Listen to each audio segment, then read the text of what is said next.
Hello everybody, the Lawn Gnome is here. What up, Z?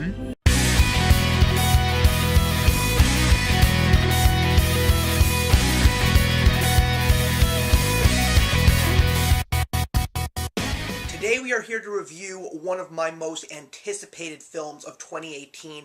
It is the newest offering from Steven Spielberg, and of course, this is based on what is now one of my top 3 favorite books of all time, and it of course is Ernest Cline's Ready Player One.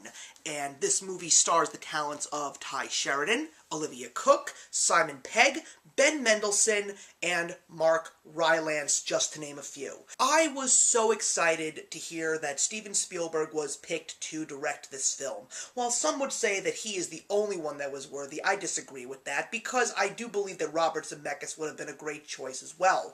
But when I heard that the movie was coming out, I said I had to read the book, especially in the booktube community, and they said if you were a fan of anything pop culture, specifically 80s pop culture, this is going to be right up your alley. So as a child that was born in 1981, I knew that this was going to be something that I had to read. I loved the book, and I was so excited for the fact that this movie was coming.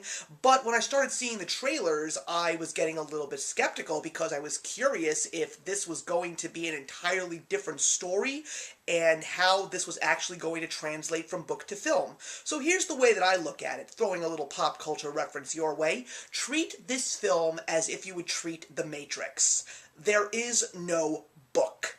Because this is exactly how I felt when I watched this movie. You have to keep this movie as a completely separate entity from the book itself. Because the only similarities that these two things have is the cast of characters, the fact that there is a contest to get an Easter egg for the Oasis, as well as the 3 legendary keys that unlock the 3 clues that will allow one person to find that Easter egg to control the Oasis itself. But this is still a fantastic film. The characters are still very relatable. It is filled with so many amazing pop culture references, 80s, 90s, 2000s, even further back into the 1950s all the way through the 70s.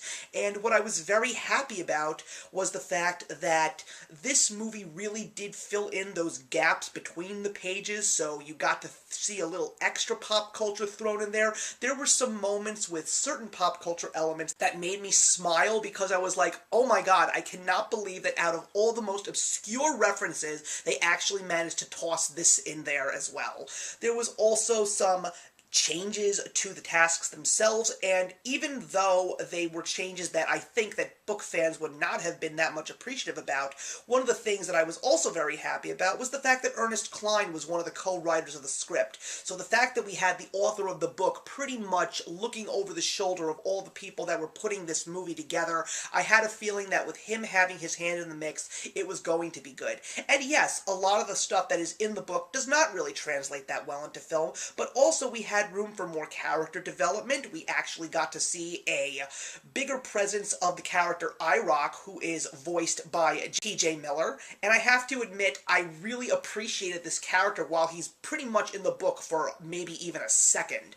I also really liked all of the additional character development that was added to the entire cast, and we got to see more of their personalities, and it really did make me get behind these characters, even though I really did get behind these characters in the book. The special effects are fantastic, the beautiful CGI of the Oasis is spectacular, the score by Alan Silvestri. Yeah, a lot of people would have wanted to know why John Williams was not working with Steven Spielberg, because you pretty much can't have one without the other, but honestly, Alan Silvestri was the perfect person to score this film, along with all of the great 80s throwback songs and 70s throwback songs that we got in this movie.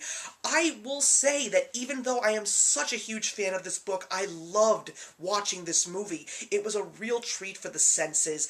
It was my childhood incarnate, and just seeing this story come to life on the big screen was fantastic. I wish I had more time so I could go see this movie again in theaters, but maybe I will. I will try and maybe bend the rules a little bit and go see this movie on the big screen again, because I do feel that this movie is truly big screen worthy. So yes, if you are a fan of the book, just look at this movie as a separate entity and just know that these small similarities are the only things that you have between the film and the book, and I really feel that if you do that, you will love them both, because this is a movie that I enjoyed. I want to see this movie again. I do want to own this movie on DVD, because it is such a fun ride, and definitely everything that I expected it to be, and definitely one of my favorite films of the year. I'm going to be giving Ready Player One a 3.5 stars out of 4. So thank you very much for watching, everybody. Please put your comments in the box below, and let's discuss Ready Player One, and I will see you in the next one. Hey, thank you so much for stopping by my channel today. If you're new here and want to see more of what my channel has to offer, please click on the link to my last video, or hit that subscribe button to be kept up to date with all of my uploads. Content of all sorts is posted here quite often, so trust me, you do not want to fall behind. I will see you in the comments, and actions speak louder than words.